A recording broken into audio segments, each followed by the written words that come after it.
You replay that one conversation for the 100th time. Same words, same room in your head, as if this run-through is the one where it finally makes sense. It is not the memory that hooks you. It is the loop. Your brain keeps reopening the same file, looking for an answer that never showed up. And it is always the same person. You can drop every other thought, but not this one. Why does your mind lock onto exactly them? Today, we open the hood on that loop. What it is actually doing, why it will not close, and why none of it means something is wrong with you. First, let me name it, so you know I see it. It is late. You are tired. And the same thought walks back in like it owns the place. You tell yourself, one more pass and I'm done. You go over what they said, what you should have said instead. Then a small voice says, this is not normal. Normal people let go. You decide you're fixated, neurotic, maybe a little broken. So here's the first thing to drop. That voice has the diagnosis backwards. The loop is not a glitch in the machine, it is the machine working. Think of a part of your mind whose only job is to close open goals. Unpaid bill, unsent reply, unfinished talk. It keeps a little tab open until each one resolves. Most tabs close on their own. You pay the bill, the tab shuts, the thought stops. The system was never about that person. It is about an open tab that will not close. And when a goal really matters, being understood, being chosen, not being left, that part refuses to drop the tab. It keeps you on it, hoping the next pass finally closes the gap.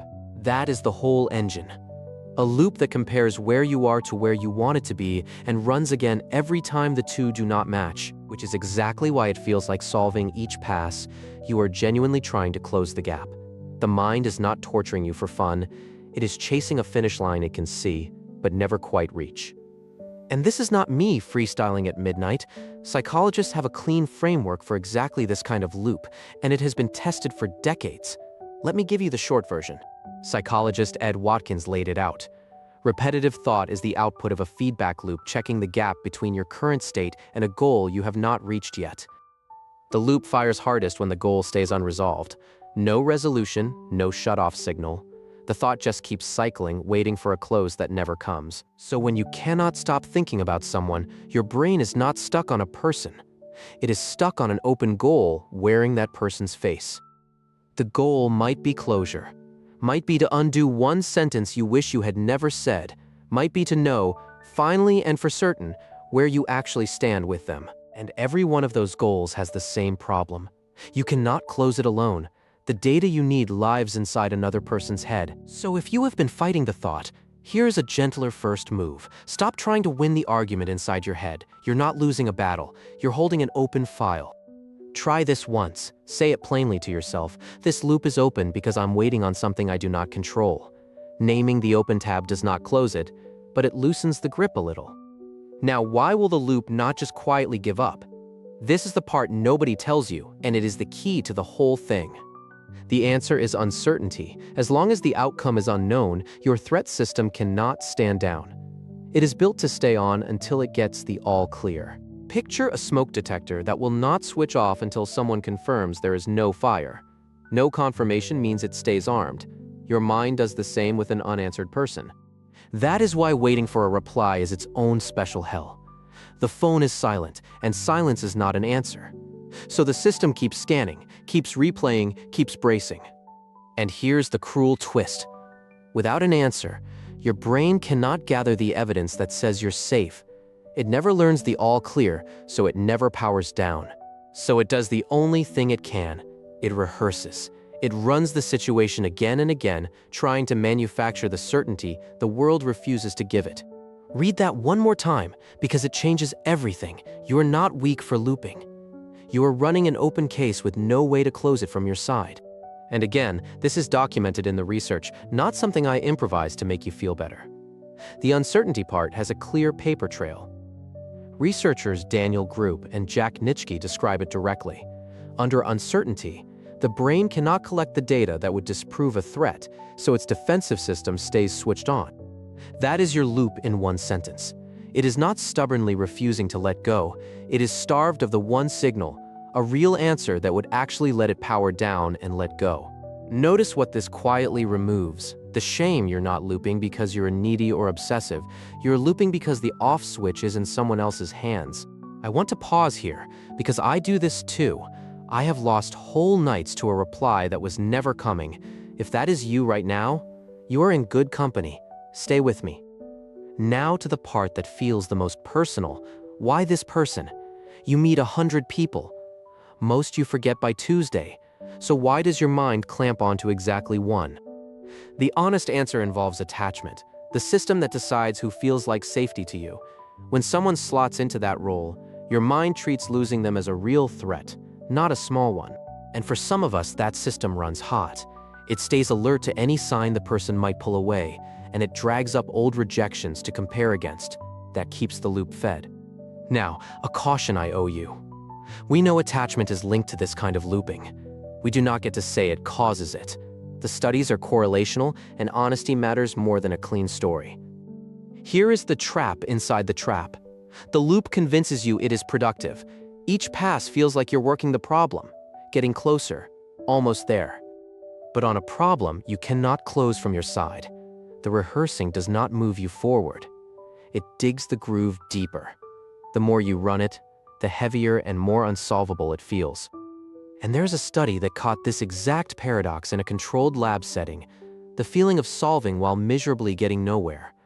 Sonia Lyubomirsky's team found that people deep in self-focused looping rated their problems as harder and less solvable and were less willing to act on a fix, even one they had named. So the loop sells you a story. Keep going. You're almost there. One more pass cracks it, objectively. You're walking in place, subjectively solving, actually stuck, and the gap between those two is where the hours go. Now let me hand you something that protects you from a popular line. You have probably heard that rejection literally hurts like physical pain. Same wiring, same circuit. It sounds powerful. But when researchers actually compared the brain patterns, physical pain and social rejection came apart. A classifier trained on real pain could not pick out rejection. They overlap, but they are not the same signal. So the accurate version is gentler and truer. Rejection switches on your distress and threat network, the same family of alarms without being literal bodily pain. Your ache is real. The metaphor was just oversold. Take a breath here. None of this means the feeling is fake or that you should muscle it away. It means the system is doing its job a little too well. That is a setting, not a sentence. Because here's what changes the whole picture. This same loop is not always a trap. On the right kind of problem, it is exactly what you want running. When the question is concrete, what do I actually say? What is my next move? The loop becomes planning.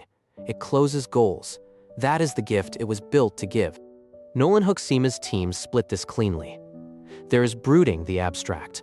Why is this happening to me spin that predicts more depression over a year, and reflection, the concrete, problem-solving turn, that predicts less. So sit with the real shape of this. You were never weak for looping.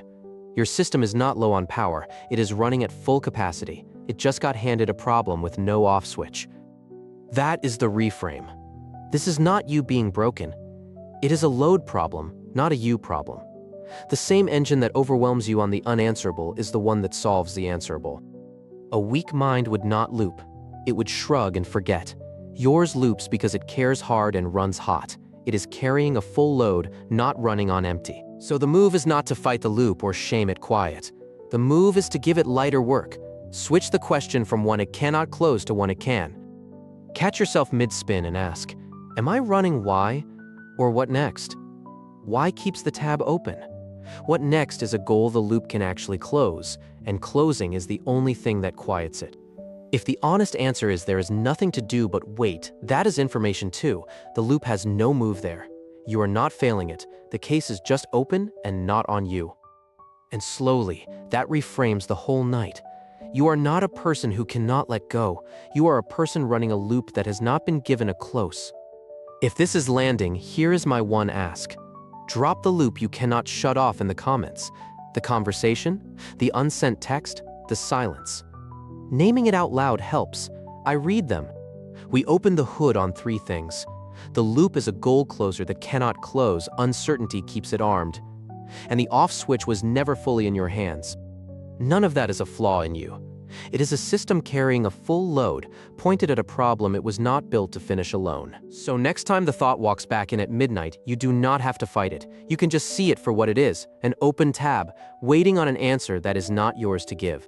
And that small shift from "I am broken" to "my system is full" is where the grip starts to loosen. Not because you forced the thought out, because you finally understood it. You replay that conversation one more time. Same words, same room. But this run-through, you're not hunting for the answer. You're just noticing a loyal old loop, still holding a tab you can finally let stay open. New one every week. Same deal. A behavior you recognize, the actual mechanism underneath. If today helped, that is the whole point. You're not broken. You're just wired different. I'm Milo.